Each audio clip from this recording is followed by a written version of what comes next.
Assalamu alaikum warahmatullahi wabarakatuh. Alhamdulillahi rabbil alamin. Tunaendelea tena katika channel yetu hii pendwa ya Atibatul Mujarrabu, ndani ya kipindi chetu hichi cha ufasiri wa ndoto.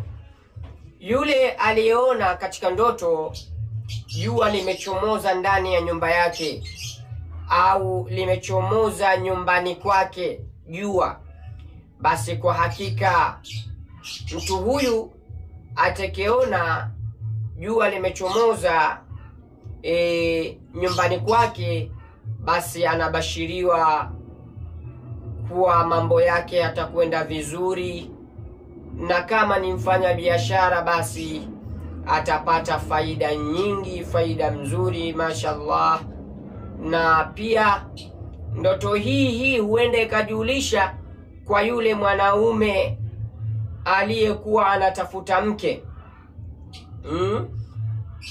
Anatafuta mke, amemuomba Mwenyezi Mungu katika ibada zake, ya Rabbi ninatafuta mke mimi ya Rabbi, alafu akaona ndoto hii, basi kwa hakika anaambiwa ya kuwa atapata mwanamke mzuri mwenye uoni wa mbali na atapata mwanamke bora kabisa.